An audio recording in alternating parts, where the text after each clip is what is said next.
శ్రీ మాతృభ్యో నమః, శ్రీ పితృభ్యో నమః, శ్రీ గురుభ్యో నమః. హాయ్ వెల్కమ్ టు అహం సాక్షి.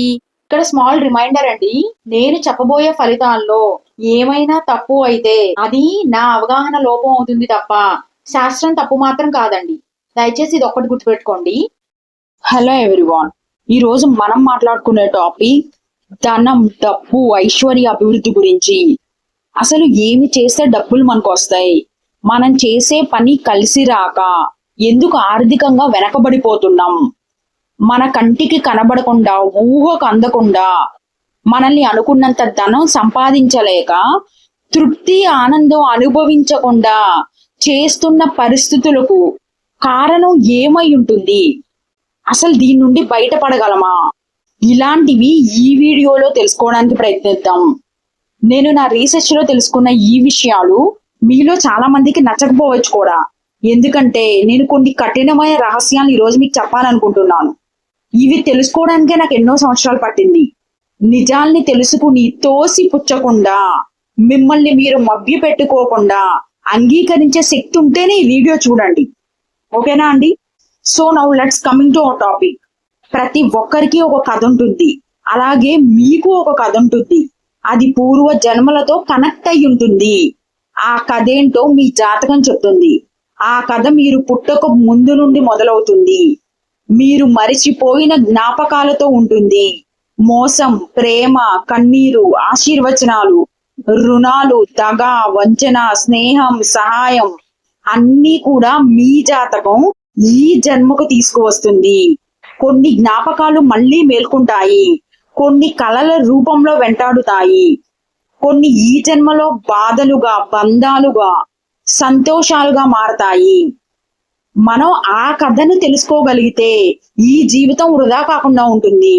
అట్లీస్ట్ బాధ, శోకం, అణిచిపెట్టుకున్న కోపం, కక్షలు, నాకే ఎందుకిలా జరుగుతుందన్న సందేహాలకు కారణమైన మనిషి తెలుసుకోవాలని ప్రయత్నించాలి. ఎందుకంటే ఈ శరీరం ఇప్పుడు అనుభవిస్తున్న కష్ట సుఖాలు శాశ్వతం కాదు. మనం ఈ భూమి మీదకి ఉండిపోవడానికి రాలేదు, జస్ట్ కొన్ని రోజులు ఉండడం కోసం వచ్చాం అంతే. మనందరం మోయలేని బాధ్యతలను, బంధాలని మోస్తూ సంసార జీవితంలో ఉన్నాం. సంపాదించాలి, కుటుంబాన్ని పోషించాలి, రక్షించాలి, ఇష్టం ఉన్నా లేకపోయినా సమాజ కట్టుబాట్లని పాటించాలి. ఒత్తిడి లేని జీవితం అసలు ఎవరికీ ఉండదు. ఇలాంటి పరిస్థితుల్లో ఎవరో ఒకరొచ్చి మనకు అదేంటో మనకి చెప్పరు. అసలు ఎవరికి తెలుసని చెప్పడానికి చెప్పగల సామర్థ్యం ఉన్న మహర్షులు భూత భవిష్యత్తు వర్తమాన కాలాల్ని దివ్య దృష్టితో సందర్శించగల మహర్షులు మానవ సంచారం లేని హిమాలయాల్లో ఉంటారు. మన దగ్గరకు వచ్చి మనం చేసిన తప్పొప్పులు చెప్పి మనకు పరిష్కారాలు ఎవ్వరూ చెప్పరు. ఈ వీడియో నువ్వు చూస్తున్నావు అంటేనే నీకు సహాయం చేసేది ఈ ప్రపంచంలో కేవలం నీకు నువ్వే అని అర్థమై ఉండాలి. మీకు మొట్టమొదటి షాకింగ్ సీక్రెట్ ఇప్పుడు చెప్తున్నానండి, జాగ్రత్తగా అర్థం చేసుకోవడానికి ప్రయత్నించండి. మీరు పుట్టే సమయం, ప్రదేశం, తల్లిదండ్రులు, కష్టసుఖాలు అన్ని నిర్ణయించేది కేవలం మీరు మాత్రమే.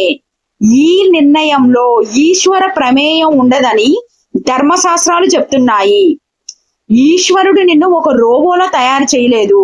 నువ్వు మిషన్ కాదు, నిన్ను ప్రోగ్రామ్ చేసిన వాడు చెప్పినట్లు చెయ్యటం నీ పని కాదు. పరమేశ్వరుడు నీకు బుద్ధి, తెలివి, మనస్సు, వాక్కు, శరీరం, స్వేచ్ఛ అన్నీ ఇచ్చారు. నువ్వు నడక నేర్చుకో, పడి లెగుస్తా ఉండు అనే స్వాతంత్రం మనిషికి ఇచ్చారు. అదే స్వేచ్ఛ స్వాతంత్రంతో నీవు నీ తల్లిదండ్రులకి పుట్టే ముందలా శుక్ర ధాతువుగా నీ తండ్రి శరీరంలో తయారవ్వక ముందు నువ్వు ఉన్న స్థితిలో నీ జీవుడు వెంట మోసుకొస్తున్న పాపపుణ్యాల ఆధారంగా, పూర్వ జన్మ స్మృతుల ఆధారంగా నీకు నువ్వుగా పక్షపాతం లేకుండా నీ జాతకాన్ని రాసుకుంటావు. ఇది యథార్థ సత్యం. కావాలంటే భాగవతం చదివి చూడండి, కార్తీక పురాణం చదివి చూడండి. మరణించే ముందు ఏది తలుస్తామో, దేని యందు ప్రేమగా ఉంటామో మరలా అది అనుభవించడానికే పుడతామని ధర్మశాస్త్రాల్లో ఉంది. అందుకే భాగవతంలో భరతుడు రాజ్యాన్ని వదిలి తపస్సు చేసుకుంటూ మోక్షం కోసం ప్రయత్నిస్తుంటే అక్కడ ఉన్న జింక పిల్లపై ప్రేమ పాసంతో మరణించి మళ్ళా ఆ జింకకే పుడతారు. దీన్ని బట్టే అర్థమవుతుంది కదా ఈశ్వరుడు ఎన్నడూ నీ ఇష్టాల్ని ద్వేషాల్ని కాదనరు అని. ఈశ్వరుడికే కనుక కోపం ఉంటే తప్పు చేసిన వాడు ఇప్పటికిప్పుడే మరణించాలిగా. ఆ శక్తి అయితే ఈశ్వరుడికి ఉంది కదా, కానీ అలా ఎందుకు జరగడం లేదు? ఇంకా మీకు అర్థమయ్యేలా చెప్పాలంటే మనం సినిమాలో ఒక డైలాగ్ ఉంటుంది కదండి, అన్నిటికీ పరిమితులు పెట్టిన భగవంతుడు ప్రేమకు పరిమితులు పెట్టలేదు, ప్రేమ కోసం మళ్ళా మళ్ళా పుడతానే ఉంటారని. అది ఒక్క ప్రేమకే కాదండి, ఏ ఎమోషన్ కోసమైనా మనిషి మళ్ళా మళ్ళా పుట్టాల్సిందే. ఆశ ఉంటే పునర్జన్మ ఉంటుంది. సో మీకు అర్థమవుతుంది కదా ఎందుకు ఇంతలా చెప్తున్నానంటే, ఇది మీరు అర్థం చేసుకుంటేనే నేను తర్వాత మీ ధన సంపాదన కోసం చెప్పే రహస్యాలు మీకు అర్థమవుతాయి. మనం ఇంతకు ముందు ప్రతి రాశికి మీ పూర్వ జన్మ రుణానుబంధ రహస్యాలు చెప్పాను. మీరు ఈ జన్మలో ఏ పనికి ఏ మనిషికి రుణం ఉంటారో అది తీర్చకపోతే మిమ్మల్ని శత్రు రుణ రోగాల రూపంలో మీ జాతకంలో 6వ గది మిమ్మల్ని వేధిస్తుందని, అందుకు నిదర్శనమే ఈ జన్మలో మీరు అనుభవిస్తున్న ఆర్థిక కష్టాలు. ఇప్పుడు చెప్పే విషయం చాలా జాగ్రత్తగా వినండి. మీ జాతకంలో లగ్నం నుండి 9వ గది మీ పూర్వజన్మ లగ్నం అవుతుందని మహర్షులు చెప్పారు. సో అక్కడ మీ కథ మొదలయ్యిందనమాట. మరి ఆ జన్మ 6వ గది ఇప్పుడు ఈ జన్మ ధనస్థానం అయ్యింది. కావాలంటే కౌంట్ చేసుకోండి మీ జాతకంలో. కాబట్టి ఎవరి జాతకంలో అయితే ధనస్థానం అయిన 2వ స్థానం బాగుంటుందో వారు ధన సంపాదన ఖచ్చితంగా చేస్తారు. 2వ భావ అధిపతి 2వ స్థానం జాతకంలో చెడిపోతే వారు ఆర్థికంగా ముప్పు తిప్పలు పడతారు. ధన రహస్యం అంతా మీ వ్యక్తిగత జాతకంలో 2వ స్థానంలోనే ఉంది. మిమ్మల్ని పట్టి పీడిస్తున్న దరిద్రం కూడా 2వ స్థానం బట్టే చూడాలి. మీరు పూర్వ జన్మలో చేసుకున్న ప్రారంధ కర్మ చూసారా, ఈ జన్మలో ధనస్థానం అయ్యింది. ఎవ్వరు అన్యాయంగా ఇక్కడ బాధపడడం లేదండి. మనం చేసుకున్న తప్పులకే 90% మంది దరిద్రాన్ని అనుభవిస్తున్నారు. ఈ విషయం ఓపెన్ గా చెప్తే అందరికీ నచ్చదు, నిజాన్ని అందరూ తీసుకోలేరు. కానీ ఎవరైతే నిజాన్ని తెలుసుకుని అంగీకరించి మార్పు కోసం ప్రయత్నిస్తారో వారికి ఈశ్వరుడి సహాయం తప్పకుండా ఉంటుంది.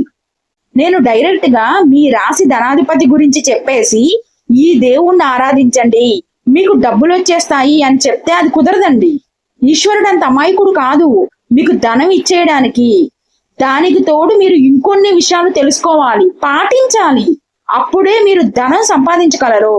అవేంటో కూడా ఇంకొంచెం సేపులో తెలుసుకుందాం. దానికంటే ముందు అసలు మీ జాతకంలో మీకు ధనం ఇచ్చే దేవత ఎవరు ఇప్పుడు తెలుసుకుందాం. అండ్ అలాగే ఈ ఇంట్రడక్షన్ పార్ట్ అన్ని రాసులకు ఒకటేనండి, అలాగే ఎండింగ్ పార్ట్ కూడా అన్ని రాసులకు ఒకటే.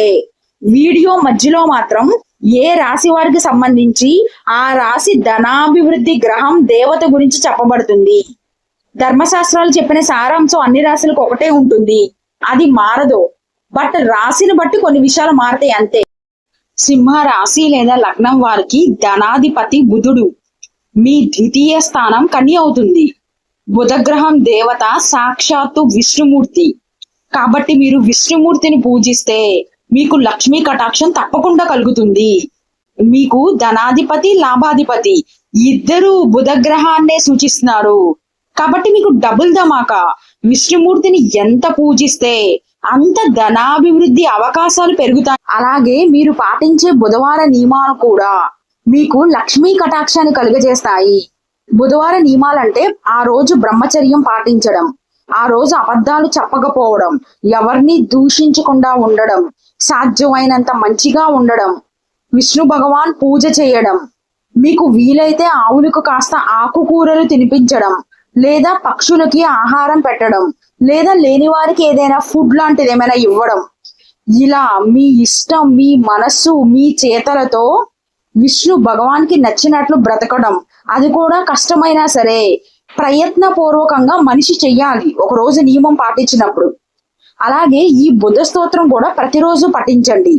ప్రియాంగు కలికాస్యమం రూపేణ ప్రతిమం బుధం సౌమ్యం సౌమ్య సత్వ గుణోపేతం తం బుధం ప్రణమామ్యహం. ఇది నవగ్రహాల స్తోత్రాల్లో ఉంటుందండి, బుధగ్రహ స్తోత్రం. అలాగే కన్యగా ఉన్న స్త్రీల ఉసురు మీరు అస్సలు పోసుకోకూడదు. చిన్న పిల్లల్ని కన్య పిల్లల్ని అస్సలు బాధ పెట్టకూడదు. వారికి ఇష్టమైనవి ఇస్తూ సంతోషపరచాలి. వాళ్ళతో ప్రేమగా 4 మాటలు మాట్లాడాలి. ఇవి మీకు లక్ష్మీ కటాక్షాన్ని కలుగజేసే అవకాశాలు మీకు ఇస్తాయి మీ జీవితంలో. అలాగే మీకన్నా పెద్ద అక్క లేదా అన్న, మీ ఎల్డర్ సిబ్లింగ్స్, మీ ఫ్రెండ్స్, సమాజంతో మీరు మంచి సంబంధ బాంధవ్యాలతో ఉండండి. ఇది మీకు మంచి లాభాల్ని తెచ్చిపెడుతుంది. మీరు మాట్లాడే మాటలు ఎవరిని నొప్పించకుండా లౌక్యంగా ఉండండి. అలా మాట్లాడండి. ఎందుకంటే బుధ గ్రహం లౌక్యాన్ని సూచిస్తుంది. కన్యలో ఉన్న బుధుడు లౌక్యానికి గుర్తు. ఇలా మాట్లాడినా సరే మీకు ధనాభివృద్ధి ఉంటుంది. బుధ గ్రహం పుస్తక ప్రియుడు.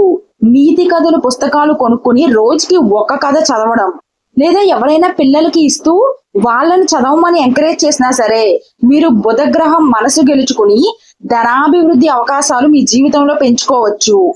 ఆ గ్రహానికి సంబంధించిన దేవతను మాత్రమే ఆరాధిస్తాను, ఆ గ్రహానికి సంబంధించిన మనిషిని నేను ప్రేమించను, బాధ్యతతో ఉండను అంటే మాత్రం పరిహారం అనే లెక్క తప్పుతుందండి. జ్యోతిష శాస్త్రం ఎప్పుడు పరివర్తనతో కూడిన పరిహారాన్నే సమర్థిస్తుంది.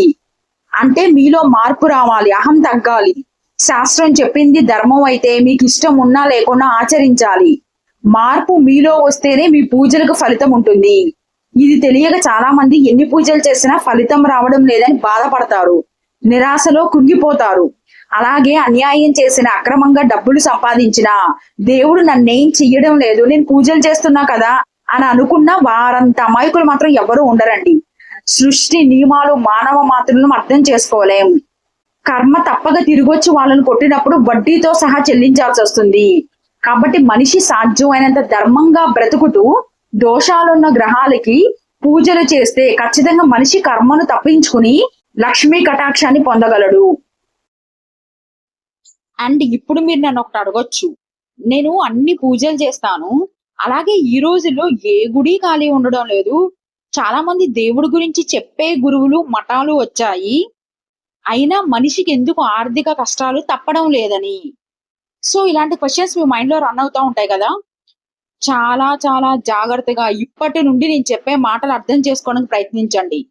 మీకు ఎవ్వరూ చెప్పని రహస్యాలు నా రీసెర్చ్ లో నేను తెలుసుకునేవి ఇప్పుడు మీకు చెప్పబోతున్నాను. మీకు ఎవరైనా సరే ఏ పరిహారం, ఏ దేవత ఆరాధన చెయ్యమన్నా అది పూర్తిగా పరిష్కారం మాత్రం అవ్వదు. చాలా మంది చేసే పూజలు, మంచి పనులు మైనస్ రుణాత్మకంగా ఉన్న మీ కర్మ బ్యాలెన్స్ ని జీరో చేయడానికి సహాయం చేస్తుంది అంతే. మరి మీ కోరిక తీరి మీకు ఆశించిన డబ్బులు రావాలంటే 0 నుండి 1, 2, 3 అయ్యేంత పుణ్యఫలం మీరు సంపాదించుకోవాలి కదా. అదెవరు చెప్పరు, తెలుసుకోలేరు.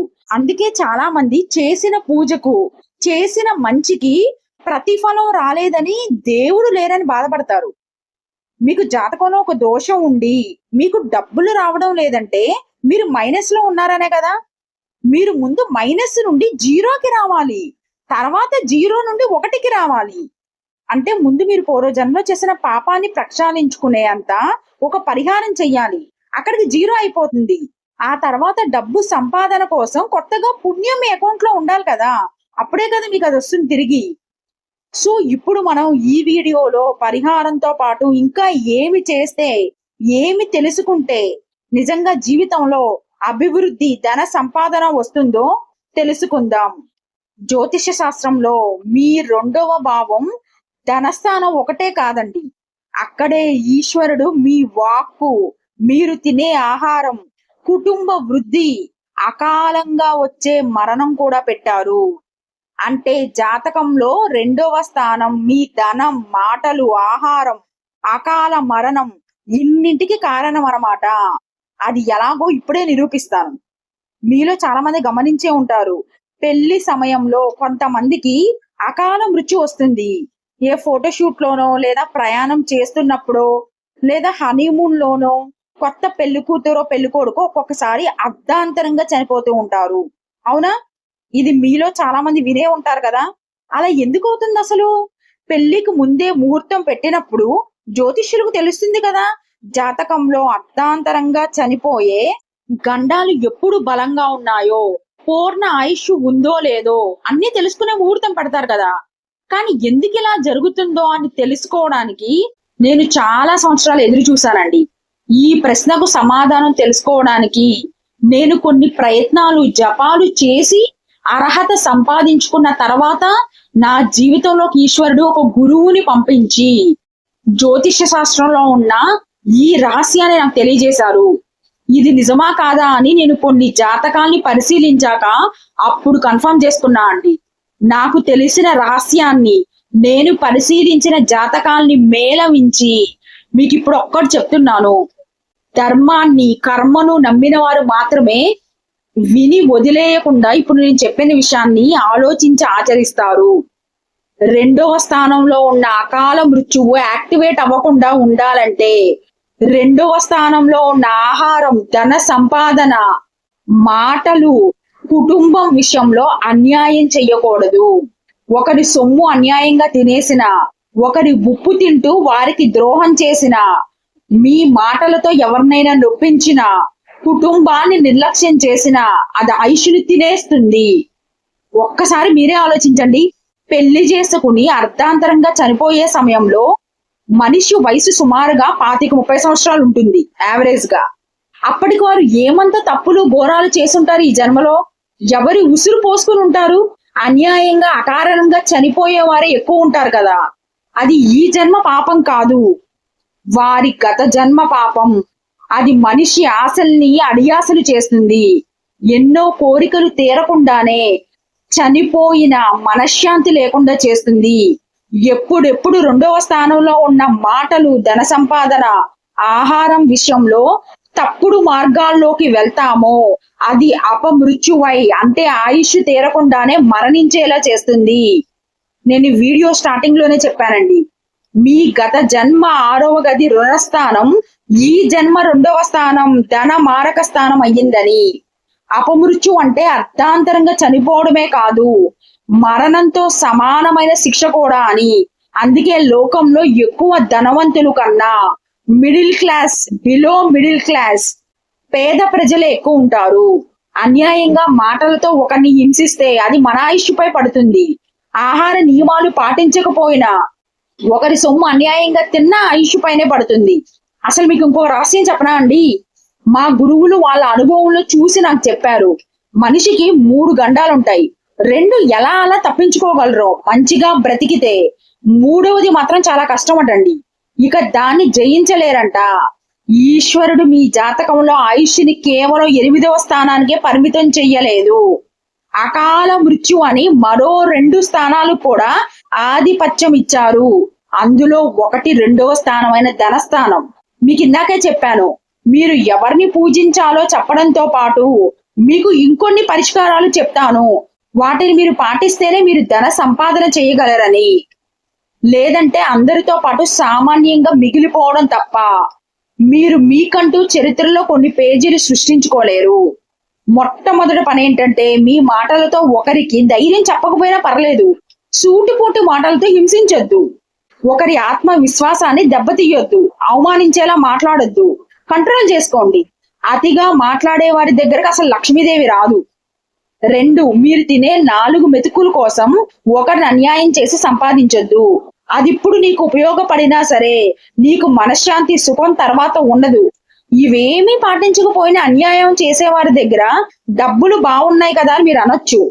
అలా డబ్బు సంపాదించిన ఇంట్లో ఎంత మంది అర్ధాంతరపు చావులు ఉన్నాయో మీరే అబ్జర్వ్ చేయండి. వాళ్ళకి అపమృత్యు దోషాలు యాక్టివేట్ అయిపోతాయి. వాళ్ళ కథ, వాళ్ళ బాధలు మీకు చెప్తే వీడియో లెంగ్త్ ఎక్కువైపోతుంది, మీరు షాక్ అవుతారు కూడా. అలాంటి వారికి అన్నీ ఉన్నా అనుభవించలేని రాత వాళ్ళ జాతకంలో ఉంటుంది. వారి సుఖస్థానం చెడిపోయి ఉంటుంది, వారి శుక్రుడు చెడిపోయి ఉంటాడు. నేను చాలా మంది జాతకంలో చూశాను, పైకి లోకంలో వారిని చూసి వీళ్ళకేంటి అనుకుంటారు, కానీ లోపల వాళ్ళు హృదయ విదారకంగా ఏడుస్తున్నారు. వాళ్ళ దగ్గరున్న డబ్బులు వాళ్ళకి తృప్తి, నిద్ర ఇవ్వక నిజంగా ఏడుస్తున్న వాళ్ళు ఎంతో మంది నేను చూశాను. మీ కథ మొదలయ్యి ఎన్ని జన్మలు అయ్యిందో, అసలు నేను మీకు ఎందుకు ఇవన్నీ చెప్పాల్సి వస్తుందో, ఈ రుణమేంటో, వీటి జ్ఞాపకాలు మనకు గుర్తుండవు. కానీ మనమందరం విశ్వాసం, నమ్మకం అనే దారంతో ఎగురుతున్న గాలిపటాల లాంటి వాళ్ళం. ఎన్నో ఆశలతో, కోరికలతో, అమాయకత్వంతో ఆకాశాన్ని అందుకోవాలని, పైకి ఎగరాలని ప్రయత్నిస్తాం. చాలా సార్లు ఓడిపోతాం. గెలిచే వరకు ప్రయత్నించాలి. మనల్ని మనమే చైతన్యం చేసుకోవాలి. మన సమస్యలకు పరిష్కారం వెతుక్కుని మనల్ని మనం మార్చుకోవాలి. అప్పుడే ఈశ్వరుడిచ్చిన ఈ జీవితాన్ని సార్థకం చేసుకోగలం. ఎవరి ప్రయాణం వారిది. దయచేసి పక్కవారితో కంపేర్ చేసుకుని మిమ్మల్ని మీరు తగ్గించుకోవద్దు. మీ డిగ్నిటీ మీకుంటుంది.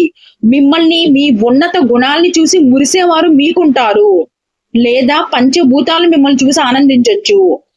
చాలా మంది మంచివారు ధర్మాత్ముల జీవితంలో డబ్బు లేకపోయినా వారి బలమైన అకారణ మృత్యువుని తప్పించుకున్న వారి జాతకాలు నేను చూశాను. అప్పుడు నేను నేర్చుకున్న జ్యోతిష్యం తప్పవలేదండి. ఈశ్వరుడు మనిషికి ఇచ్చిన అవకాశాల్లో ఆయన ప్రేమ దయ కనబడ్డాయి. మళ్ళీ చెప్తున్నా అండి, మీరు పేదవారైనా ధనవంతులైనా ధర్మంగా నీతిగా ఉన్న దాంట్లో తృప్తిగా బతుకుతూ జీవితంలో ఇంకా ఎదగడానికి ప్రయత్నిస్తుంటే పంచభూతాలు మిమ్మల్ని రక్షిస్తూ ఉంటాయి. ఇది కర్మభూమి. నువ్వు చేసిన కర్మకు ప్రతిఫలం నీకు పూర్తిగా అందే వరకు కర్మకారకుడు శని వదలడు. ఇందులో ఎవ్వరికి మినహాయింపు లేదు. ఏదో తెలుసో తెలియకో పూర్వ జన్మ కర్మానుసారం ఇప్పుడు డబ్బులు లేక బాధపడుతుంటే మిమ్మల్ని మీరు మార్చుకుంటూ మీ రాశికి తగ్గ దేవతను పూజించండి. ఆపకుండా 3 సంవత్సరాలు పూజించండి. శివపురాణంలో చెప్పిన రహస్యం ఇదే. ఎంతటి పాపకర్మ అయినా 3 సంవత్సరాలు ఆపకుండా పరిహారం చేస్తే అది దాని పాప ఫలితాన్ని జాతకుడికి ఇవ్వలేదని. ఇలా 3 సంవత్సరాలు పరిహారం చేసి 12 సంవత్సరాలు ఆయుష్ పెంచుకున్న వారి గురించి మా గురువులు నాకు చెప్పారు. జీవితం అంటేనే నిత్య పోరాటం అండి. సులువుగా మీ కర్మ తగ్గదు. కష్టపడాలి, ఫెయిల్ అవ్వాలి. అప్పుడే సంతోషం విలువ, ధర్మం విలువ తెలుస్తుంది. మీ కష్టాలను, పేదరికాన్ని చూసి దిగులు పడద్దు. కృష్ణ భగవాన్ భగవద్గీతలో ఏం చెప్పారో గుర్తు చేసుకోండి. ఆయన ఇలా చెప్పారు, నేను ఒకరిని అనుగ్రహించడానికి, వారు నా గురించి తెలుసుకోవడానికి మొట్టమొదట నేను వారి స్నేహితులను, బంధువులను దూరం చేస్తాను. కొంతకాలం వారు పేదరికం అనుభవించవచ్చు, ఫెయిల్యూర్స్ చూడొచ్చు. కానీ ఆ బాధలోనే సత్యాన్ని తెలుసుకుని నేను మాత్రమే శాశ్వతం అని అర్థం చేసుకుంటారని చెప్పారు. కాబట్టి మీరు ధర్మాత్ములు అయ్యుండి కూడా జీవితంలో లక్ష్మీ కటాక్షం లేక బాధపడుతుంటే మిమ్మల్ని ఈ సమాజం, బంధువులు చిన్న చూపు చూసినా మీరు పట్టించుకోవద్దు. ఈశ్వరుడు మిమ్మల్ని చూస్తున్నారు. మీరు ఈశ్వరుడికి ప్రియమైన వారు. అందుకే ఈ వీడియో బోర్ కొట్టకుండా ఇప్పటి వరకు మీరు చూడగలిగారు. సో మీరు ఇప్పుడు జీవితంలో ఏ ఫేజ్ లో ఉన్నా, ఎంత ఓడిపోయినా సరే, మీకు భవిష్యత్ అంధకారంగా కనిపించినా సరే, మళ్ళీ కొత్త లక్ష్యాలు ఏర్పరచుకుని కొత్తగా ప్రయత్నించండి. ఈసారి మీరు గెలుస్తారు. జీవితంలో ఏ పాఠాలు నేర్చుకోలేకపోయారో వాటిని అర్థం చేసుకోండి. నిత్య చైతన్యంతో ఉత్సాహంగా మళ్ళా జీవితంలో ఎదగడానికి ప్రయత్నించండి. మీరు చేసిన మంచి మీకు తిరిగి వస్తుంది. నన్నే ఎగ్జాంపుల్ గా చూడండి. బీటెక్ లో ఉన్నప్పుడు నా డ్రీమ్ ఒక కంపెనీలో ఒక ప్రాజెక్ట్ మేనేజర్ లెవెల్ కి నేను ఎదగాలని. ఇప్పుడు అదే కంపెనీలో ప్రాజెక్ట్ మేనేజర్ కన్నా గొప్ప పొజిషన్ లో ఉన్నవారు, నాకన్నా వయసులో చాలా పెద్దవారు నా అపాయింట్మెంట్ కోసం ఎదురు చూస్తున్నారు. ఇది నా ప్లాన్ కాదు అసలు. This is God's plan. నాకు ఫెయిల్యూర్స్ ఎదురయ్యాయండి. నేను డిప్రెషన్ ఫేస్ చేశా. నాకు కష్టాలు ఉన్నాయి. కానీ ఈశ్వరుడి దయ వలన నేను ధర్మాన్ని పట్టుకోగలిగాను. ఇప్పటి వరకు ఎవ్వరికీ అన్యాయం చేయలేదు. నాకు తోచినంతలో ఒకరికి సహాయం చేస్తూనే ఉన్నాను. ధర్మంగా ఈశ్వరుడు చెప్పినట్లు బ్రతికితే, ఈశ్వరుడు ఏ కంపెనీలో ప్రాజెక్ట్ హెడ్ అవ్వాలనుకున్నానో ఆ కంపెనీ హెడ్స్ నా అపాయింట్మెంట్, నా ఫ్రీ టైం అడిగినప్పుడు నిజంగా నేను కొంచెం ఆశ్చర్యపోయాను. ఇది ధర్మానుకున్న గొప్పతనం అని అర్థమైందండి. మీకు నా పేరు తెలియదు, నా ఊరు తెలియదు, నేను ఎలా ఉంటానో తెలియదు.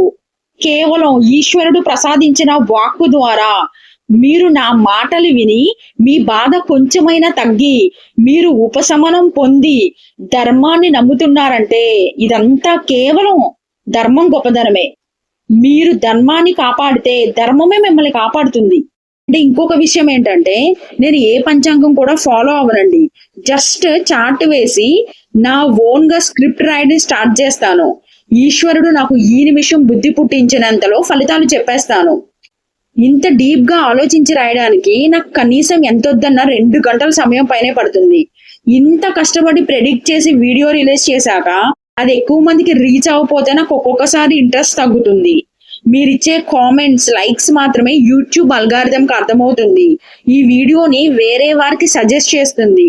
సో మీకు నిజంగా ఈ వీడియో యూజ్ఫుల్ అని నమ్మితే ఇది వేరే వాళ్ళకి వెళ్ళేలా మీరు హైప్, లైక్, కామెంట్, సబ్స్క్రైబ్ చేయడం మర్చిపోవద్దు. ఎందుకంటే ఇంట్రెస్ట్ తగ్గిపోతే సరైన గైడెన్స్ మనసును తాకేలా ఇవ్వలేము ఒక్కొక్కసారి.